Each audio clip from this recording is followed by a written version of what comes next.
कृष्ण ने भी शिशुपाल को स्वयं मौका दिया था। उसके बाद गर्दन काटा था। बाद जो लड़ाई होगी वो बहुत गंभीर होगी उज्जवल जी। और वो जो लड़ाई होगी ना फिर समय को ध्यान में रखते नहीं होगा। जो लोग हिंदुओं के साथ अत्याचार कर रहे हैं ना बांग्लादेश में, और जो लोग कर रहे हैं, अगर भारत जग गया ना इस मुद्दे पर और भारत जगेगा, भारत ने फैसला लिया तो फिर छत नहीं मिलेगा। बहुत देखने वाले सभी दर्शकों का आदर्श का नमस्कार। आज बांग्लादेश चर्चा का विषय बन गया है। हर किसी के जुबान पे बांग्लादेश का नाम है। हर किसी के अंदर यह इच्छा जाग रही है कि बांग्लादेश में क्या हुआ, बांग्लादेश में क्या हो रहा है और बांग्लादेश में क्या होगा। जब से शेख हसीना बांग्लादेश छोड़ के भारत आई है, यह एक और गर्व विषय बन गया। क्या है कुछ खास खबर, हमारे साथ जुड़ चुके हैं हमारे एडिटर पुरुषोत्तम कुमार। स्वागत है सर आपका। धन्यवाद आदर्श, आपने बहुत अच्छा आज का टॉपिक लिया है बांग्लादेश।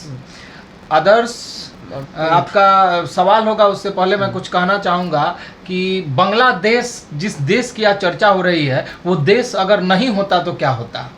बांग्लादेश कौन सा ओरिजिन था, बांग्लादेश की क्या खासियत थी, उसके बारे में मैं थोड़ा आपको बता देना चाहता हूँ। देखिए, ईस्ट पाकिस्तान और वेस्ट पाकिस्तान। वेस्ट पाकिस्तान एक तरफ था, ईस्ट पाकिस्तान एक तरफ था। बीच में भारत, ईस्ट पाकिस्तान और वेस्ट पाकिस्तान के बीच एक बड़ा, यूँ कहें तो रोड़ा था, यूँ कहें तो रुकावट था, यूँ कहें तो राह का कांटा था। ईस्ट पाकिस्तान बाद में जाकर के बांग्लादेश बना। वेस्ट पाकिस्तान जब विभाजन हुआ 1947 का पार्टीशन हुआ, तो पार्टीशन के बाद एक ऐसा देश मिला, एक ऐसा देश मुस्लिम कंट्री मिला जिसका ढांचा ही अजूबा था। उस नक्शे को जब आप देखिएगा कि एक तरफ ईस्ट पाकिस्तान और एक तरफ वेस्ट पाकिस्तान, दोनों की जो दूरी थी लगभग 1500 से 2000 किलोमीटर की दूरी थी। अगर रास्ते से जाया जाता, गुजरा जाता, तो 1500 से 2000 किलोमीटर की यात्रा तय करनी पड़ती वेस्ट पाकिस्तान से ईस्ट पाकिस्तान जाने के लिए। और वो रास्ता कहाँ से होता, तो वो रास्ता इंडिया से होता, भारत से होता। खबर बांग्लादेश में हिंदुओं के मंदिरों को तोड़ा जा रहा है। हाँ बिल्कुल। तो अगर मुद्दा वहाँ के छात्रों का, वहाँ के जिहादियों का, अगर शेख हसीना को हटाना ही था, अगर वहाँ का मुद्दा आरक्षण ही हटाना था, तो जब से शेख हसीना देश छोड़ के आई है भारत में, तब से वहाँ के हिंदुओं को मारा जा रहा है, पीटा जा रहा है। तो क्या वजह है कि अगर शेख हसीना को हटाना और मुद्दा आरक्षण हटाना था, तो फिर क्यों हिंदुओं को परेशान किया जा रहा है? इसके लिए मैं फिर से आपको थोड़ा इतिहास में लेकर चलना चाहूँगा। देखिए, 1911-12 के करीब में जो है ब्रिटिश कैपिटल जो है, उस समय 1911-12 से पहले ब्रिटिश कैपिटल कलकत्ता हुआ करता था। और कलकत्ता बंगाल ओरिजिन में आता था। आपको पता है कि जो बांग्लादेश है वो बे ऑफ बंगाल की कोस्ट पे बसा हुआ है, समुद्र के किनारे। और समुद्री तूफान के कारण कई बार बांग्लादेश को बड़े बाढ़ का सामना करना पड़ा। तो 1911-12 में ब्रिटिश एडमिनिस्ट्रेशन के तरफ से कलकत्ता को शिफ्ट कर दिया गया दिल्ली, यानी ब्रिटिश की राजधानी बनी दिल्ली। कलकत्ता से उसको शिफ्ट कर दिया गया, वो दिल्ली चली गई। अब देखिए, पूरे बंगाल ओरिजिन को समझिए। और उसी समय बंगाल से, यानी वेस्ट, अब बंगाल में भी आ जाइए, जो ईस्ट पाकिस्तान बाद में हुआ। बंगाल में दो विभाजन हुए, एक विभाजन हुआ वेस्ट बंगाल का, दूसरा ईस्ट बंगाल का। वेस्ट बंगाल से बिहार उड़ीसा को अलग कर दिया गया और ईस्ट बंगाल से असम को अलग कर दिया गया। हाँ, असम को अलग कर दिया गया। अब देखिए, उस समय ईस्ट पाकिस्तान में एक नेता उभरे थे जिनका नाम था शेख मुजीबुर रहमान। 1970 से पहले अवामी लीग उभर रहा था ईस्ट पाकिस्तान में। 1970 के टाइम में जो इलेक्शन हुआ पूरे पाकिस्तान में, तो वहाँ अवामी लीग जो पार्टी थी, जो शेख मुजीबुर रहमान की पार्टी थी, उसने 169 सीटों में 167 सीट जीत करके दिखाया। यानी ईस्ट पाकिस्तान में जो बंगाली डोमिनेंट थे, वहाँ 169 सीटें थी और उसमें 167 सीट अवामी लीग के जो प्रेसिडेंट थे, जो उसको चला रहे थे शेख मुजीबुर रहमान, उनके द्वारा जीता गया। अब ये पाकिस्तान के लिए बड़ी गहन चिंता की विषय थी कि हम तो पूरी सरकार चलाते हैं वेस्ट पाकिस्तान से और जीत लिया ईस्ट पाकिस्तान। और पाकिस्तान के लिए सबसे बड़ा चैलेंज ये हो गया कि पाकिस्तान की सबसे लार्जेस्ट पार्टी बनकर के उभरी अवामी लीग। अब देखिए, पाकिस्तान के वेस्ट पाकिस्तान में एक और पार्टी थी जिसका नाम था पीपीपी, यानी पाकिस्तान पीपुल्स पार्टी, जो वहां 131 सीट में से 86 सीट जीत करके आई थी। तो इस तरह से 167 सीट जीतने वाला शेख मुजीबुर रहमान का पार्टी अपना सरकार बनाने का दावा पेश करता है। शेख मुजीबुर रहमान को सरकार बनाने का जो उनका दावा था उससे उन्होंने इनकार कर दिया कि नहीं, सरकार आपका नहीं बनेगा। शेख मुजीबुर रहमान को सरकार बनाने नहीं दिया गया और मिलिट्री जनरल याहा खान के ऑर्डर पे मुजीबुर रहमान को गिरफ्तार कर लिया गया। लोगों में अब आक्रोश पैदा होने लगा, लोग अब ये कहें कि हमारे नेता को गिरफ्तार कर लिया गया है। और 26 मार्च 1971 को शेख मुजीबुर रहमान के द्वारा बांग्लादेश को इंडिपेंडेंस डिक्लेयर करने की घोषणा कर दी गई। उसके बाद पाकिस्तान में हाहाकार मच गया। पाकिस्तानी मिलिट्री ने ऑपरेशन सर्च लाइट चलाया और ईस्ट पाकिस्तान के सभी बॉर्डर को ब्लॉक कर दिया। वेस्टर्न पाकिस्तान यूं कहें तो पाकिस्तान मिलिट्री के द्वारा ईस्ट पाकिस्तान के ऊपर में धावा बोला गया और धावा बोलने के बाद सबसे पहले वहां के इलीट ग्रुप यानी प्रोफेसर और छात्र जो ढाका यूनिवर्सिटीज के थे उनको मारने का काम किया गया। जब प्रोफेसर और विद्यार्थियों को, क्योंकि एलिट ग्रुप वहीं थे, पढ़े लिखे लोग वहीं थे, उनको मारने का काम शुरू किया गया और इस लड़ाई में लगभग बंगाल में 30 लाख लोगों से ज्यादा लोगों की हत्या हो गई। और आपको मैं बताते चलूं, अब मैं आपके पॉइंट पर आ रहा हूं कि वहां 4 लाख के लगभग 4 लाख से ज्यादा, एग्जैक्ट आंकड़ा मेरे पास भी नहीं है, बंगाली महिला, लड़कियां और हिंदू माइनॉरिटी जो औरत थी, महिला थी, उनके साथ रेप किया गया। बंगाल का इतिहास जब आप पढ़ेंगे, बंगाल के बारे में जब आप जानेंगे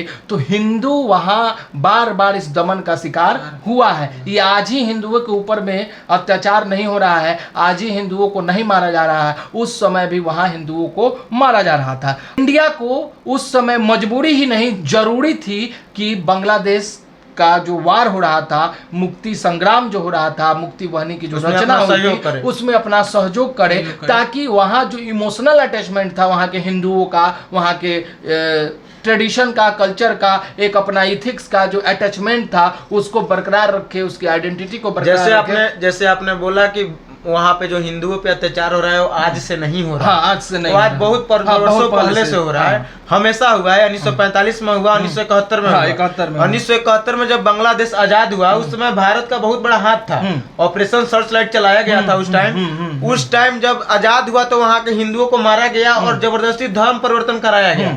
तो वहां से कुछ हिंदुओं ने भाग के भारत में आके अपना शरण लिया। और थोड़े मोरे हिंदुओं ने नहीं, 1 करोड़ बंगालियों ने, हिंदू ही नहीं मुसलमानों ने भी रिफ्यूजी, बंगाली रिफ्यूजी जिसको कहा जाता है, वो आकर के भारत में शरण लिए। मुजीबुर रहमान से लेकर शेख हसीना तक भारत हमेशा दोनों को मदद किया है। शेख हसीना ने भी हमेशा भारत के साथ खड़ा रहा है। तो क्या यही बात वहाँ के जिहादियों को खल रही थी? आज हिंदू पे जो अत्याचार हो रहा है, जब शेख हसीना वहाँ की प्रधानमंत्री थी तो उन जिहादियों और वहाँ के हिंदुओं के बीच में क्या शेख हसीना एक दीवार की तरह खड़ी थी? बिल्कुल, इसकी भी लंबी चौड़ी कहानी आदर्श। 15 अगस्त 1975 को बांग बंधु शेख मुजीबुर रहमान की हत्या 18 सदस्यों, उनके परिवार के 18 सदस्यों के साथ कर दी गई। कारण ये था कि वहाँ जातीय रक्षी वाहिनी और सेना के बीच में विवाद उत्पन्न हो गया था, तो उनकी हत्या कर दी गई। फिर उस समय जब उनकी हत्या हुई तो शेख हसीना वहाँ नहीं थी, प्रधानमंत्री नहीं, हाँ, शेख हसीना जर्मनी थी। देखिए, शेख हसीना को बांग्लादेश भले भगौरा कहे, शेख हसीना को गिरफ्तार करने की बांग्लादेश मांग करे, शेख हसीना बांग्लादेश की मैं कहूँ तो इंदिरा गांधी थी जी, इसमें कोई शक नहीं। क्योंकि शेख हसीना का जो संघर्ष रहा है उज्ज्वल और आदर्श, वो पढ़ने वाला रहा है। एक पिता की मृत्यु हो जाती है, उनके छोटे भाई की हत्या हो जाती है, वो जर्मनी में अपने पति एम.ए. वाजिद मियाँ के साथ रहती थी। हाँ, वहाँ पे वो रहती थी और उस समय उनकी मदद इंदिरा गांधी करती हैं। इंदिरा गांधी उनको पत्र भेजती हैं कि हम आपको आश्रय और सुरक्षा दोनों देंगे, और शेख हसीना भारत आती हैं अपने पति के साथ, और भारत में शेख हसीना दिल्ली पंडारा रोड में अपना ठिकाना ढूंढती हैं, वहाँ वो रहती हैं। पंडारा रोड से पहले 56 रिंग रोड लाजपत नगर में 3 में वो रह रही थी और इंदिरा गांधी का पूरा सपोर्ट उनको था। प्रणब मुखर्जी से उनकी खास बनती थी। और आपने देखा होगा कि जब शेख हसीना हिंदुस्तान आती हैं, भारत आती हैं, तो राहुल गांधी के साथ अपने गले मिलने का भी फोटो देखा होगा, पुराना संबंध था। तो देखिए, मैं ये कहानी इसलिए बता रहा हूँ कि भारत के साथ बांग्लादेश का संबंध आज से नहीं है, और और बांग्लादेश का वे ईस्ट पाकिस्तान से बांग्लादेश का बन जाना भारत के लिए एक बहुत ही जरूरी और मजबूरी दोनों थी। जिस तरह से बांग्लादेश के में जो हिंदू माइनॉरिटीज के लोग हैं, जिनका शोषण हो रहा है, दोहन हो रहा है, जिन महिलाओं बच्चियों का रेप किया जा रहा है, हिंदू मंदिरों को तोड़ा जा रहा है, तो ये साफ तौर पे दर्शाता है कि इंडिया को आंख दिखाने की जो हरकत की जा रही है, और ये हरकत आईएसआई पाकिस्तान करवा रहा है। यानी पाकिस्तान डायरेक्ट आपसे नहीं लड़ रहा है, लेकिन बांग्लादेश के माध्यम से आपके ऊपर आईना दिखा रहा है, आपके सामने शीशा दिखा रहा है कि देखो हम तुम्हें डैमेज कर रहे हैं। यानी हम भारत में हिंदू को नहीं मारेंगे तो बांग्लादेश में तो हिंदुओं को मारेंगे ही मारेंगे। लोग अब हमको ये बताइए कि जिस तरह से हिंदुओं को वहां मारा जा रहा है, जिस तरह हिंदुओं के साथ शोषण किया जा रहा है, और शेख हसीना भी भारत में है, तो क्या शेख हसीना को भारत से हटा देना चाहिए? नहीं, एकदम नहीं। ये तो भारत का कर्तव्य है कि उनकी संरक्षण करे, उनकी रक्षा करे। देश के प्रधानमंत्री को अगर हमारे देश में भारत का सौभाग्य दिया है तो ये बहुत ही गर्व की बात है, इंडिया के लिए बहुत ही गर्व की बात है। उनके बेटे का भी एक बयान आया है कि जैसे बहुत सारी अफवाह फैल रही है कि वो लंदन जाएंगी, जर्मनी जाएंगी, पर उनके बेटे का बयान आया है कि ऐसी कोई खबर नहीं है, वो अभी भारत में ही रहेंगे। और देखिए भारत के साथ, भारत उनके लिए ज्यादा सुरक्षित है। भारत के साथ शेख हसीना का इमोशनल अटैचमेंट रहा है, और शेख हसीना के कारण ही भारत के साथ बहुत ही बेहतर संबंध बांग्लादेश के रहे। देखिए आज अगर बांग्लादेश में जो सरकार बनी है और जिसे रिहा किया गया है, उन लोगों के द्वारा कोई कितने भी कोशिश कर ली जाए, सारी कोशिश नाकाम हो जाएगी, क्योंकि वो लोग इस सोच के नहीं है, इस आइडियोलॉजी के नहीं है। वो हमेशा पाकिस्तान का समर्थन करेंगे, वो हमेशा चाइना का समर्थन करेंगे। देखिए इसमें चाइना का भी अहम रोल सामने आएगा। पुरुषोत्तम जी, यह मेरा सवाल है कि हाँ, हमेशा से विघटन हिंदुओं का ही क्यों हुआ?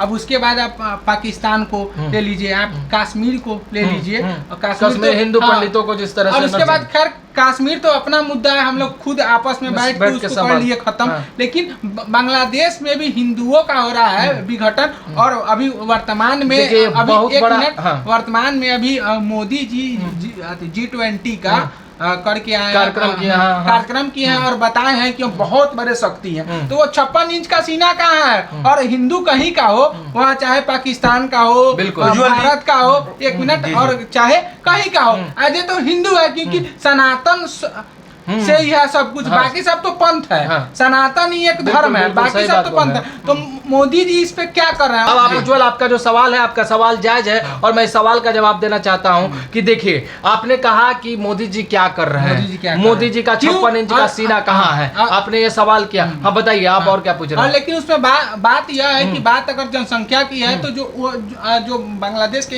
हिंदू है उनको हम लाभ ही दे नहीं सकते हैं, क्योंकि हमारे पास पहले से ही जनसंख्या इतना है और जो लोग हैं, लेकिन उनका बचाव तो एक तरह से है। बिल्कुल, आप सवाल कर रहे हैं और जवाब दे रहे हैं कि बचाव भी करना चाहिए। देखिए मैं आपको बताते चलूं कि ये जो मुद्दा है ना इस समय का, ये मुद्दा पे बैठ करके सरकार, सत्ता पक्ष और विपक्ष दोनों ने, विपक्ष ने समर्थन दिया है इस मुद्दे पर। जैसे यूक्रेन के समय मोदी जी बन के आए थे हनुमान, वैसे ही अभी उनको हनुमान बनने का एकदम जरूरी है। मैं इस सवाल का आपको जवाब देता हूँ।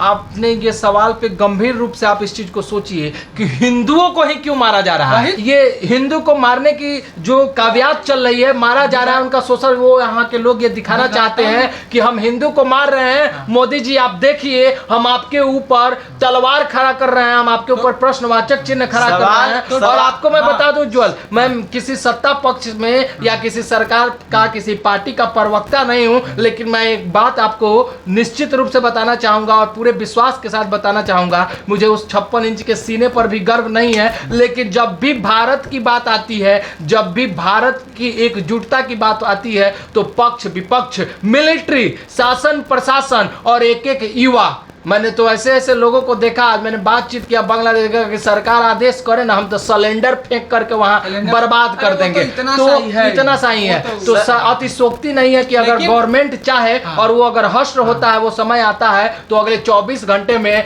बांग्लादेश इंडिया का हिस्सा होगा। तो सरकार कमजोर नहीं है, क्योंकि सरकार के साथ विपक्ष भी खड़ा है। लेकिन पुरुषोत्तम जी, यह भी बात है कि एक हिंदी में एक बात है कि का बरसात जब कृषि सुखाने, तो जब सब कुछ हो ही जाएगा, हिंदू बचेगा ही नहीं, तो फिर भारतीय सेना जाकर क्या करेगी?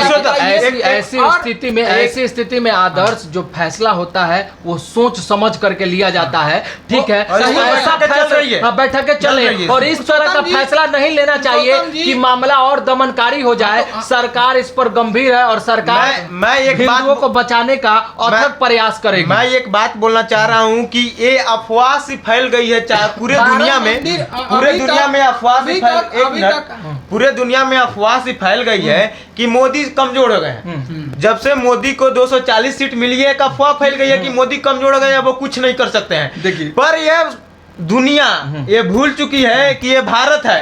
जब भारत की आन बान शान पे बात आती है तो पक्ष विपक्ष बच्चा औरत सब एकजुट होकर लड़ते हैं। याद है जब नरसिम्हा राव की सरकार थी और अटल बिहारी वाजपेयी विपक्ष में थे, तो जब अधिवेशन था तो विपक्ष में अटल बिहारी वाजपेयी को भेजा गया था। पूरा दुनिया दंग था कि ये कैसा देश है, कैसा लोकतंत्र है। यही तो भारत की लोकतंत्र है। तो ये दुनिया ये भूल ना करे कि भारत कमजोर है। बिल्कुल आपने सही बात कहा, और मैं आपको बताते चलो उज्जवल, समय कम है, कि भारत इस पर सोच विचार कर रहा है और भारत का जो भी फैसला होगा वो हिंदू हितकारी फैसला होगा। हिंदुओं को बचाने की पूर्णतः प्रयास की जा रही है और अथक प्रयास यह सफल भी होगा और बचाया भी जाएगा। हिंदू वहां से बचेंगे भी, इसको लेकर के लगातार सरकार बैठकें कर रही है। देखिए, और इसके पीछे का मुख्य कारण यह है कि जो बांग्लादेश की आइडेंटिटी है और जो बांग्लादेश की आइडेंटिटी भारत से जुड़ा हुआ है, वहां का जो कल्चर ट्रांसमिशन है, कल्चर है, सब कुछ जुड़ा हुआ है, और इसको बचाना हमारा धर्म भी है, हमारा कर्तव्य भी है, और इसको हमारी सरकार जरूर बचाएगी। पुरुषोत्तम जी, एक हमारा मुद्दा यह भी है कि हम प्रधानमंत्री के साथ में, और हम वही भारत से है जहाँ पे एक बार क्या बोले प्रधानमंत्री अगर आके कह देते हैं कि आज सभी भारतवासी को उपवास रहना है, यानी बिल्कुल और थाली बजाना है, और उसके बाद में लाल बहादुर शास्त्री की बात कर, और हम लोग उसी भारत के हैं जहाँ एक बार अगर प्रधानमंत्री आके कह देते हैं कि आज हम लोग को खाना नहीं खाना है, हम लोग को एक दिन का वो बातें हमारे लकीर हो जाती है, उसको हम पार नहीं कर समय को ध्यान में रखते होंगे। लेकिन एक बात है कि मोदी जी एक बार सामने आए तो सही है। देखिए, बिल्कुल देखिए, सबसे बड़ा मुद्दा क्या है उज्जवल, देखिए इस चीज को गंभीरता से समझिए। अगर शेख हसीना भारत में नहीं होती ना, अगर शेख हसीना भारत में नहीं होती तो मोदी जी अभी चुप नहीं होते। लेकिन दूसरी तरफ एक सबसे बड़ी बाधा जो है, बाधा यूं कहे तो मजबूरी है, वो ये हो गई है कि एक राष्ट्र का एक प्रधानमंत्री अपने यहाँ शरण लिया हुआ है, उसके जान के साथ,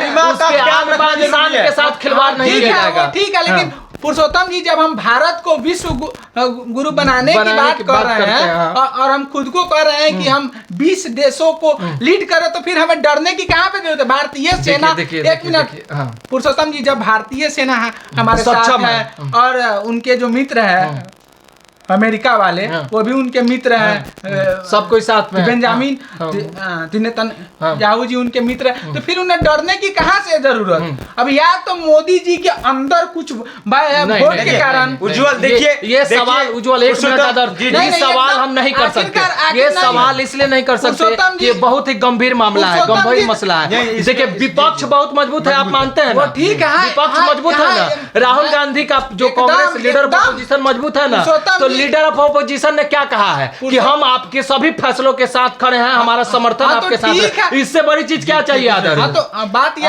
आप जो बात बोल रहे हैं वो एक डिबेट का स्थान है, उस पे एक डिबेट होगा, वो अलग विषय है। देखिए, इस बीच सबसे दुखद बात यही है कि हिंदू मारे जा रहे हैं, और हिंदू जो, हम आपकी बातों को समझ रहे हैं, हमेशा विघटन, अत्याचार, शोषण, बलात्कार हिंदुओं के साथ ही क्यों होता है? वो का चाहे विश्व में कहीं भी, आप खुद भारत में ही हम लोग जो हमारे भाई थे, जो हमारे कारण ये है, नहीं सुनिए ना, कारण हम बता देते हैं। कारण क्या है?